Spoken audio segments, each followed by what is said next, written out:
नहीं पाते हैं, क्योंकि उनका इतना रूड बिहेवियर होता है कि वो कभी किसी के आगे झुकने को तैयार ही नहीं होते हैं दोस्तों। तो ऐसे लोगों को अक्सर परेशानी आती है दोस्तों। अब ये ईगो है क्या? ये ईगो कॉन्फिडेंस नहीं है दोस्तों। ये इतना अपने ऊपर आत्मविश्वास होना नहीं है दोस्तों। आत्मविश्वास ऐसा आत्मविश्वास जो कि अपने को गलत मानता ही नहीं है, वो लोगों से आपकी दूरी को बढ़ा देता है दोस्तों, दूरी को कम नहीं करता है। वो लोगों से आपको कनेक्ट करने के बजाय आपको लोगों से दूर कर देता है, आपके रिश्तों को दूर कर देता है दोस्तों। अब हम बात करते हैं कि ये ईगो, कई लोगों में ये ईगो प्रॉब्लम होती है दोस्तों। मैं वाली जो भावना होती है कि मैं ही सही हूँ, मैं गलत हूँ ही नहीं, ये जो भावना होती है वो अपने व्यक्तित्व के लिए निगेटिव होती है दोस्तों। तो अब हम क्योंकि अपने सराउंडिंग में अपने फैमिली मेंबर्स को, अपने दोस्तों को इस ईगो प्रॉब्लम से बचाने के लिए उसकी पहचान कैसे करें? तो दोस्तों, इसकी पहचान करने के लिए हम उन व्यक्तित्व में ये देखेंगे, वे अपनी गलतियों को बिल्कुल भी नहीं मानते हैं। वो ये मानते ही नहीं कि उनसे कोई गलती हो सकती है। ये फर्स्ट सिम्टम होता है, ये फर्स्ट साइन होता है दोस्तों कि वो अपनी गलतियों को मानने को तैयार नहीं होते। या सॉरी कहने में दोस्तों, ऐसे जो ईगोइस्ट लोग होते हैं उन्हें सॉरी कहना बहुत भारी लगता है। वो तीसरी क्या साइन होता है उसमें कि वो हर किसी को कंट्रोल करना चाहते हैं। वो कंट्रोल नहीं होते हैं किसी से, बल्कि कंट्रोल की आदत पड़ जाती है उन्हें, हर किसी को कंट्रोल करना। अगर वो उसके अगेंस्ट बिहेव करेगा, उसकी कहना नहीं मानेगा, उसकी बात नहीं सुनेगा, तो वो बहुत आहत होते हैं। अगर कोई उन्हें फीडबैक देता है, उनकी कमियां बताता है, तो उसे अटैक समझते हैं। ऐसा वो मानते हैं कि हम उन पर अटैक कर रहे हैं। रिलेशनशिप में पावर बनाने के लिए स्ट्रगल करते रहते हैं। ये भी साइन होता है दोस्तों कि वो रिलेशनशिप बना नहीं पाते हैं। वो रिलेशनशिप बनाने के लिए स्ट्रगल करते रहते हैं। क्या स्ट्रगल? कि मैं पावर हूं, मेरी पावर ऊपर रहे, मैं हमेशा दूसरे के ऊपर पावरफुल साबित हो। तो इस स्ट्रगल में भी वो हमेशा जूझते रहते हैं दोस्तों।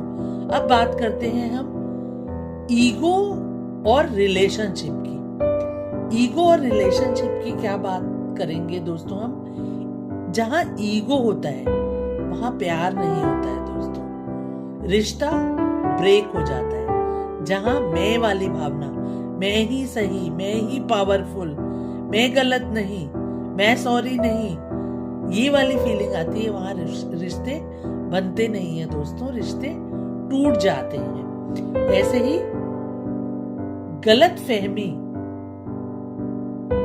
कर्मा रिपीट करते, गलत फहमी होती है उन्हें, वो ये मानते, वो अपने आप को सही मानते मानते दूसरों से अपने आप को सही मनवाते हैं। तो लोग झगड़े को दूर करने के लिए उनकी बातों को मानते रहते हैं, जिससे कि उनका कर्मा रिपीट होता रहता है। जो गलत करते हैं वो कर्मा रिपीट होता रहता है और वो सीख ही नहीं पाते हैं, क्योंकि एक्सेप्टेंस हो जाती है जब उस व्यवहार की उनके लोगों के द्वारा, तो वो अपने को पावरफुल, सुपीरियर समझने लगते हैं दोस्तों।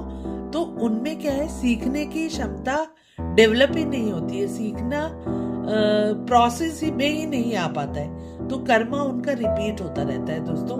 जब कर्मा रिपीट होता है, तो जब वो सराउंडिंग्स में डिफरेंट लोगों के साथ में सराउंडिंग में रहते हैं, लेकिन हमेशा पेन में रहते हैं, क्योंकि जब वो अपने आप को ही सही साबित करने में लगे रहते हैं, तो लोग आते हैं और चले जाते हैं, लेकिन उनका पेन वहीं का वहीं रह जाता है, क्योंकि लोग अवॉइड करना शुरू कर देते हैं। रिलेशनशिप ब्रेक होती है दोस्तों, रिलेशनशिप बनी नहीं रहती। तो वो अक्सर इस गलतफहमी में जीते हैं कि जो हम कर रहे हैं सही है, क्योंकि सब मान रहे हैं उस बात को, तो उनको नया व्यवहार, सही व्यवहार सीखने का मौका मिलता ही नहीं है। सेम फाइट्स उनके जीवन में बनी रहती है। कैसे ठीक कर सकते हैं दोस्तों?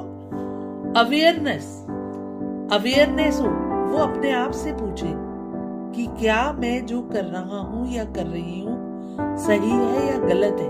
उसे अपने आप से ही पूछना पड़ेगा दोस्तों कि क्या व्यवहार सही है। अगर लोगों ने उसे एक्सेप्ट कर लिया क्या वह सही, जब तक मेरे अंदर से किसी भी व्यक्ति के अंदर से वो आवाज नहीं आती है, वो अवेयरनेस नहीं आती है सही या गलत में अंतर कर पाना, तब तक वो उस कर्मा को रिपीट करता रहता है या उस व्यवहार को रिपीट करता रहता है। दोस्तों, ये व्यक्तित्व के लिए बहुत ही घातक सिद्ध होती है। ये एक पॉजिटिव व्यक्तित्व को डेवलप होने में रोक लगाती है। ऐसे ही दोस्तों, अवेयरनेस होनी चाहिए, अपने आप से पूछना, प्लस पॉज। कभी भी रिएक्ट करने से पहले ऐसे ईगोइस्ट लोगों को, अगर वो कुछ चाहते हैं अपनी लाइफ में लोगों को, रिलेशनशिप को रोकना, दोस्तों वो अपना नुकसान कर रहे होते हैं। लेकिन अगर वो अपनी इस ईगो वाले व्यवहार को कम करना चाहते हैं तो रिएक्शन देने से पहले, रिएक्ट करने से पहले पॉज लेना उनके लिए बहुत जरूरी है। क्योंकि तुरंत रिएक्शन जब देते हैं तो गलत व्यवहार ही सामने आता है जो ईगो से भरा होता है।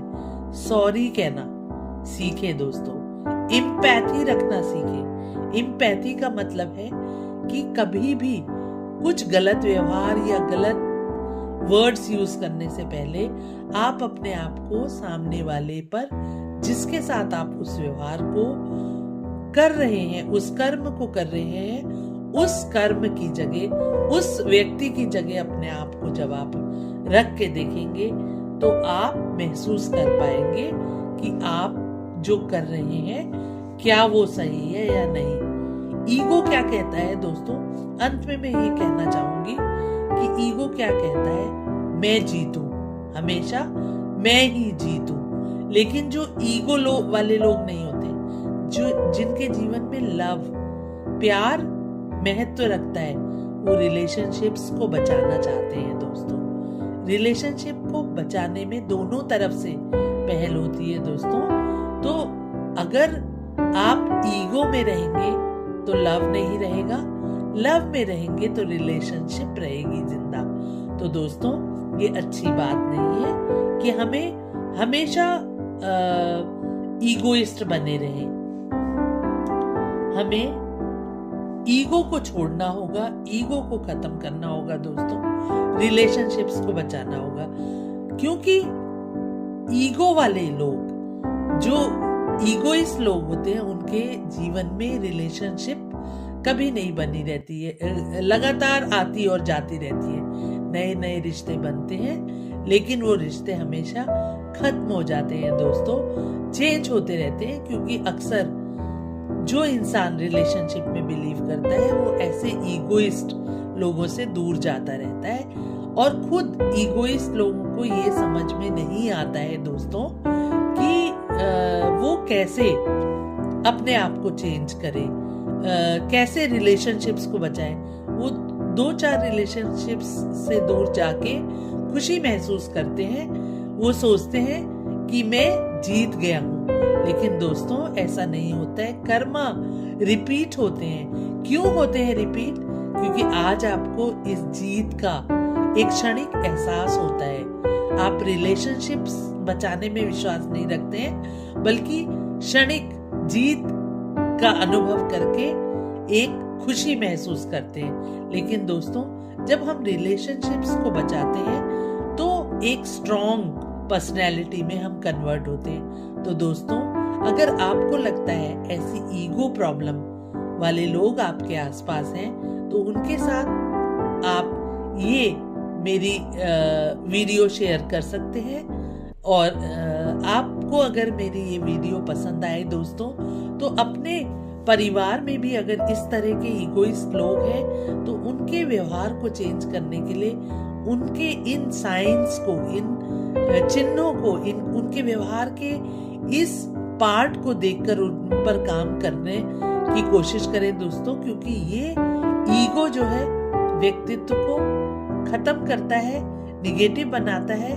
लोगों के बीच में ऐसे लोगों को पसंद नहीं किया जाता है। वो केवल क्षणिक खुशी महसूस कर सकते हैं, लेकिन लंबे समय तक रिलेशनशिप में बनाए नहीं रख सकते।